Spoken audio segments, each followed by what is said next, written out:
Makoy Rivera! Ayan na si Yes! Makoy. Hi, Makoy! Hello, Makoy. Dito tayo. Tatanggal How are na you? yung kaba niya. Okay lang po. Relax ka na. Yes, Siyempre, po. relax na yun. Oo. Ako ba? Tapos na po eh. Lalo na pag ganyan ang hati ng buhok, nakarelax Yes. dapat. Oo. Kimpi. Ang tawag yan, Kimpi. Pag in-imagine ko, parang Jericho Rosales ang dating. Wow. May wow. nagsabi din po sa backstage. Ay, si ate po Talaga? pala. Asan yung nagsabing yan? Hindi. Ito siya lang, siya lang. Ay, siya lang. Alam mo, Rabado Nita, kaya sa sumali dito, gusto niya nang pauwiin yung nanay niya na OFW. Yes, best na decision mo yan. It's okay. Asan ba si Mami ngayon? At saan ba si mami mo? Sorry.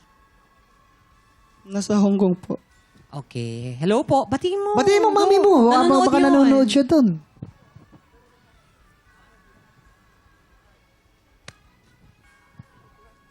Sige, it's okay. Hi, ma. Ingat ka palagi. Napaka-emotional niya. Napaka-emotional. Pag ganun talaga, pag maman mo, ilang years na si Mami doon? Bale, since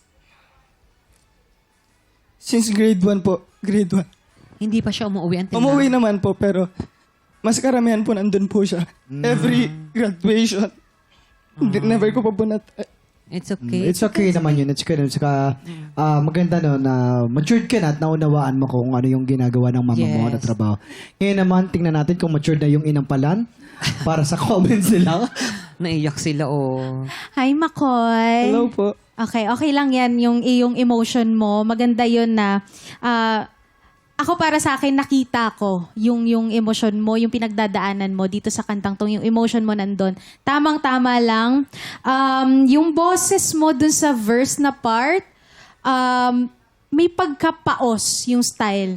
Kaya, somehow, sinurprise mo ko na pagdating doon sa mga part na kailangan mo mag-belt, buo yung boses mo. So, doon ako pinaka-nagandahan sa naging performance mo. May isang bilin lang ako, yung word na dark. Tunog kulob siya. So, ingatan mo lang. Isang word lang yun. Yun lang. Thank you po. Okay.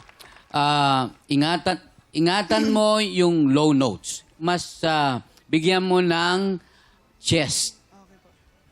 Huwag mong puputulin yung understanding. Under, tapos standing. Ginawa mong ganon. Huwag. Understanding, adlib, tuloy. Okay? Para mas maganda. Yung take me out of the dark, gumaganon ka. Siguro, kasi pag kumakanta, kailangan wag masyadong pigil. Kaya ibuka mo, take me out of the dark. Okay? Para mas maganda yung tunog. Mas na po-pronounce ng tama yung word. Yun, gano'n lang pala. Kaya naman po, alamin po natin kung ilang stars ang ibibigay ng ating inampalana. Makoy, ito ang mga bituin ko para sa'yo.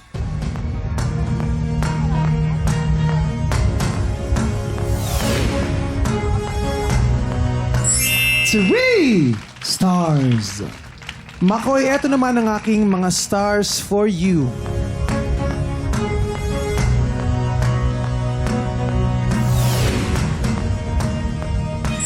Three stars. Salamat sa ating mga inampalan at malalaman natin mamaya kung ilang stars ang ibinigay sa'yo ni Sir Renz. Kaya naman, Faith and Kim. Hello, girls and boys. Thank you! Hello!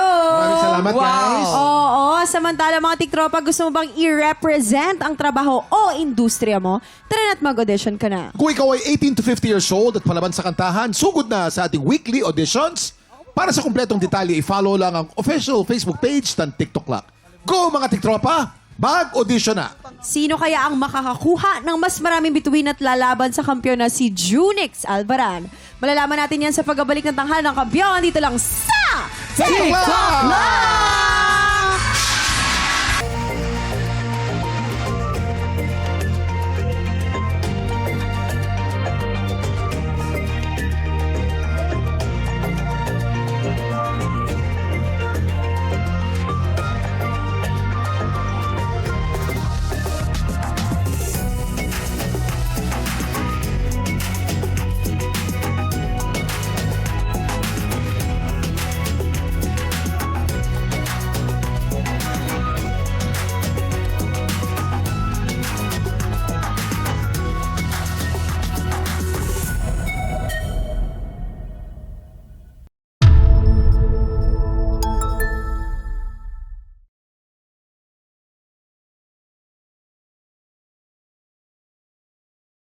TikTropa, pinanood mo hanggang sa dulo itong video na to? Very good ka! For more happy time, watch more TikTok Clock videos on our official social media pages and subscribe to GMA Network official YouTube channel.